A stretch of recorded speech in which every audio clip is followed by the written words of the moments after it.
Fellow Toastmasters and most welcome listeners, thank you for tuning in to Optum Radio and joining us for Whitehall's most popular and controversial radio show, Energy Corner. Today we have with us an industry-renowned nuclear power expert, Florian Bay. Mr. Florian will be introducing a company that hopes to revolutionize the energy industry with a new approach to nuclear power generation. So just maybe, Florian will help us to stop worrying and love the bomb. Oh, apologies. I mean safe, clean nuclear energy. Mr. Bay, the air is all yours. Thank you very much, Marinus. 8 billion. 8 billion is the number of people that will need to breathlessly run on treadmill to meet the energy need of this country. That's a big number indeed. And as we all know, fossil fuels are just about to run out, and mankind relies on safe and abundant and cheap supplies of energy. So how do we square the equation? Could nuclear power be part of the answer? Most definitely, yes, it can. Safe and cheap nuclear power must be part of the answer. And a British company called Moltex is trying to do just that, and I've been trying for the past few years. Nuclear power is in many ways a miracle, because if we think of the average energy need of an household for 1 year, with a few grams of uranium, all of these needs can be met. But this is actually in spite of nuclear technology. If you look at current nuclear reactors, they're like the clunky and bulky computers from the 1970s are to today's smartphone or iPhone. Now, all of you will be tuning in to listen to this show.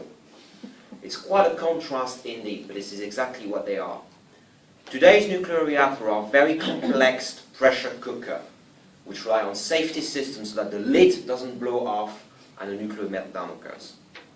If you think of nuclear fuel, there are very long, thin rod, a bit like a pencil, made of metal. If the cooling stops when the reactor shuts down, the metal melts and you get a nuclear meltdown. So how can you revolutionize all of this? What about designing nuclear reactors like chocolate fountains or custard fountain instead of being very complex pressure cooker? Using a reactor whose core is already molten, so that therefore it cannot melt. Just imagine a vast pool of molten salt, a bit like taking table salt and melting it down, that can be used to cool down the reactor and keep it cool, and transfer all the heat around. This provides several advantages. It is very dense, so there's a lot of heat, a lot of that can be stored. And additionally, if the wind doesn't blow, the sun doesn't shine, and the renewables can't work, you can use all that stored heat to feed energy and to feed electricity back into the grid. The reactor is also a lot simpler, because the fuel is very dense, the coolant is very dense, and as everything is already molten and the fuel is contained in ampoules, the worst that can happen is that the fuel will dissolve itself in the reactor should the worst happen.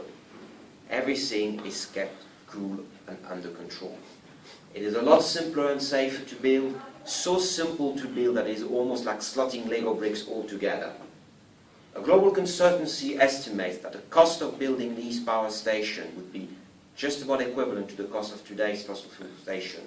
This is many times cheaper than Hinkley Point C or similar nuclear projects are currently taking part in the UK.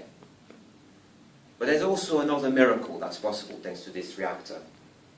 If we think of all the nuclear waste that is currently stored in drum, in Sellafield, abandoned because we don't know what to do with it, apart from burying it in the ground.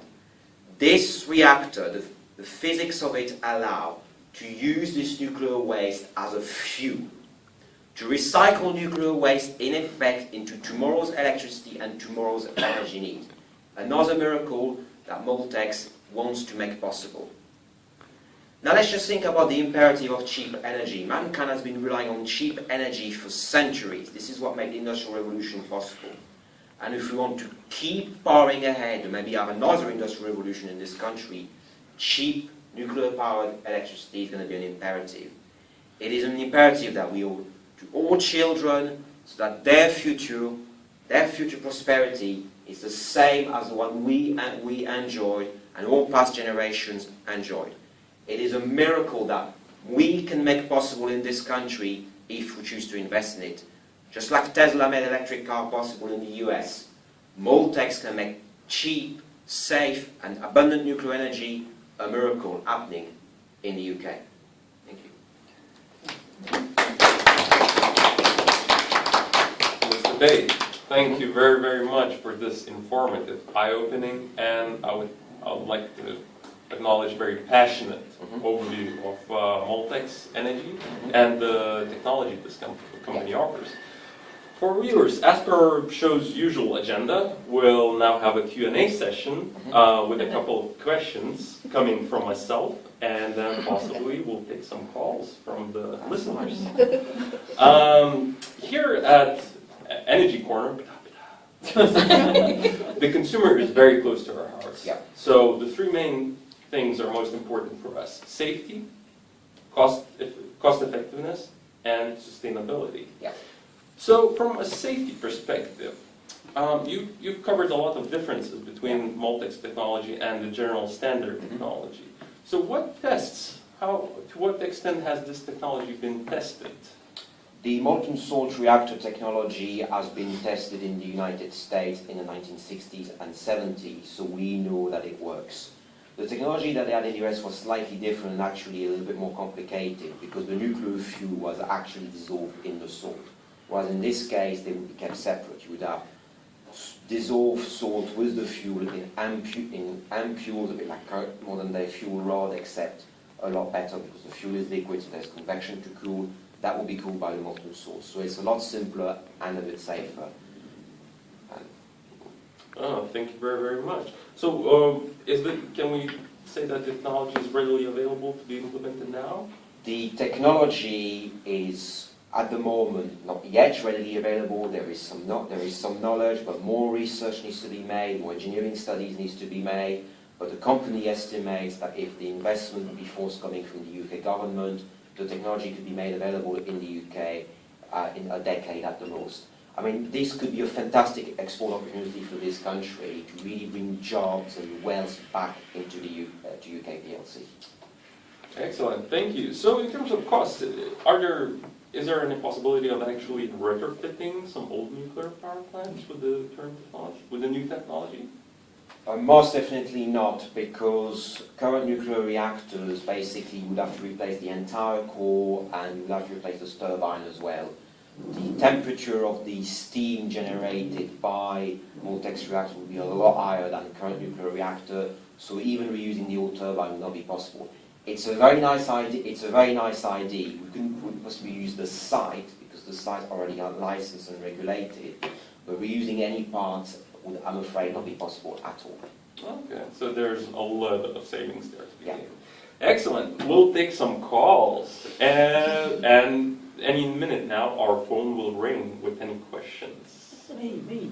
I don't hear the ringing. Ring. Yes. Okay, so my name is Mike Spencer. I come from NAT. Just kidding. It's my good girl. So I've got a question about sustainability of the recycling process. Can you explain a bit more how the process works and what happens after the recycled fuel is used? Do we get more fuel, more residue, or more waste? Okay, so basically, I'm just going to explain very briefly what spent nuclear waste fuel is. It is in effect nuclear fuel that is not reactive anymore. It is not reactive anymore in modern days reactor because the physics aren't right. You just don't have enough neutrons to go around.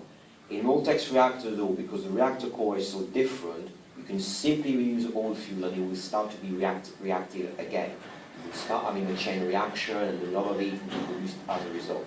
What you get after that, when most of the fuel has been spent or has been burnt up, you get what fission products of nuclear waste. Some of them could potentially be valuable products, and the really good thing actually with having nuclear fuel in liquid form is that it makes filtrating, separating all the components a lot easier than in the current solid fuel that we have. That is uranium hydroxide clad in zirconium, which you have to dissolve in an acidic bath through various things. So the chemistry is a lot more complicated indeed. Moltex is doing a little bit of research on ways to reprocess the fuel, and they think it will effectively a reprocessing plant that will be almost be the size of this group, but this is still very blue sky at the moment. But that's a very good question. Thank you very much, Mr. Bay. That was very, very educational, and we would love to tap into your technical knowledge and continue for hours, but sadly we're running out of time. Thank you very much. Dear listeners, I hope you all will join me in saying a big thank you to Mr. Bay for sharing his knowledge of this amazing company and the technology with us today.